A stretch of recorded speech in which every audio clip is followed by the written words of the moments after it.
Today I will discuss a question. This question is asked in JEE Main 2019.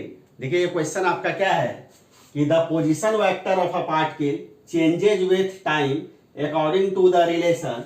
यहाँ पे देखिए relation आपका दिया हुआ है, यानी पोजीशन वेक्टर को हम लोग आर से डिनोट करते हैं और ये प्रॉब्लम में दिया हुआ है आपका 15 T square I cap plus 4 minus 20 T square आपका जे कैप। हम लोगों को मालूम है कि पोजीशन वेक्टर में आई कैप का जो कॉफिशिएंट होता है वो आपका क्या होता है, एक्स कोऑर्डिनेट होता है। तो यहाँ पर आई कैप का कॉफिशिएंट आपका क्या है, आपका 15 टी स्क्वायर। तो यही आपका पार्टिकल का क्या हो गया, एक्स कोऑर्डिनेट हो गया।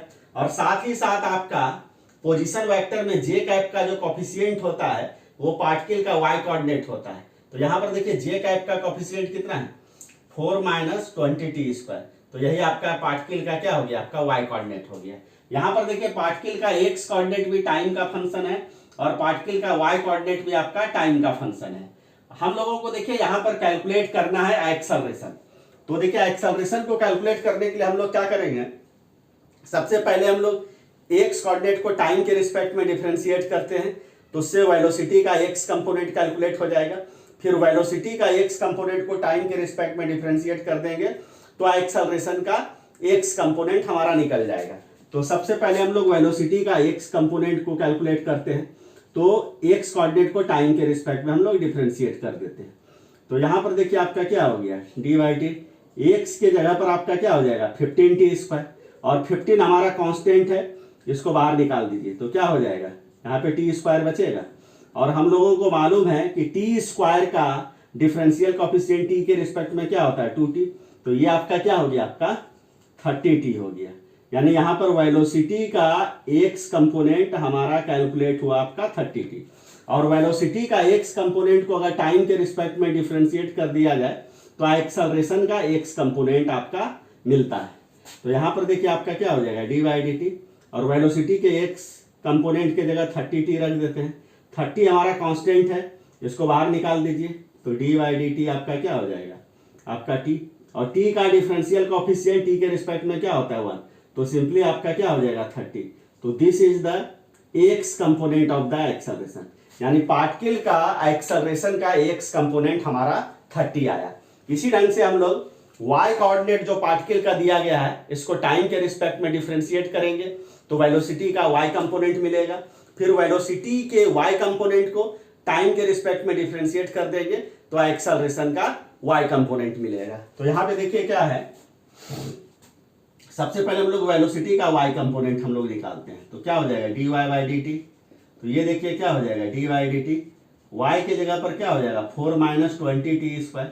ठीक है, इसको लिखा जा सकता है d y d t 4 minus d y d t आपका क्या हो जाएगा 20 टी स्क्वायर। देखिए 4 आपका कांस्टेंट है, तो कांस्टेंट का टाइम के रिस्पेक्ट में डिफरेंशियल कोएफिशिएंट क्या होता है 0, माइनस यहाँ देखिए 20 कांस्टेंट है, 20 को बाहर निकाल दीजिए तो ये देखिए आपका क्या हो गया, तो माइनस 20 टी स्क्वायर का डिफरेंशियल कोएफिशिएंट टी के रिस्पेक्ट में क्या होता है 2t, तो ये आपका क्या हो जाएगा, आपका माइनस 40t हो जाएगा।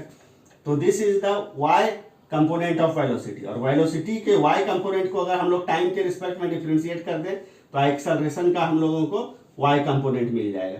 ये आपका क्या हो गया माइनस 40t। देखिए माइनस 40 आपका कांस्टेंट है, इसको बाहर निकाल दीजिए तो डी वाई डी टी, तो t का डिफरेंशियल कोएफिशिएंट t के रिस्पेक्ट में क्या होता है 1, तो माइनस 40 मल्टीप्लाइड बाय 1 तो इक्वल टू क्या हो जाएगा आपका माइनस 40। तो this is the y component of acceleration. तो यहाँ पर देखिए क्या है कि एक्सेलरेशन का x कंपोनेंट हमारा आपका 30 आया, और एक्सेलरेशन का जो y कंपोनेंट आया ये आपका माइनस 40 आया।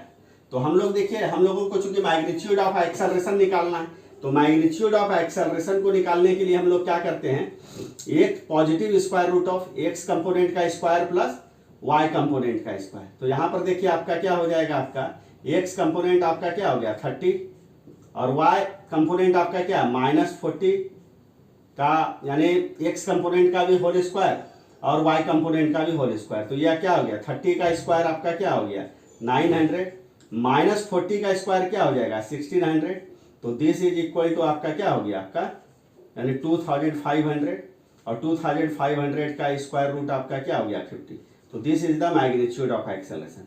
अगर आप ध्यान से अगर आप ऑब्जर्व करिए तो जो पार्टिकल का एक्सेलरेशन का मैग्नीट्यूड है ये आपका टाइम के इंडिपेंडेंट आ गया है यहाँ पे, यानी जो पार्टिकल का एक्सेलरेशन का मैग्नीट्यूड है इसमें टाइम आपका कहीं भी नहीं है। इसका मतलब ये हुआ कि पार्टिकल का एक्सेलरेशन का मैग्नीट्यूड आप किसी भी टाइम पर कैलकुलेट कीजिएगा तो 50 ही आएगा। ये मैटर नहीं करेगा कि टाइम आपका 1 है या टाइम आपका 2 है या टाइम आपका 3 है। तो यहां पर जो करेक्ट ऑप्शन होगा आपका डी होगा। तो इस प्रकार से इस क्वेश्चन को भी मैंने सॉल्व कर दिया। अगर इस क्वेश्चन के सॉल्यूशन को समझने में कोई भी डाउट होगा तो आप कमेंट आप जरूर कीजिएगा।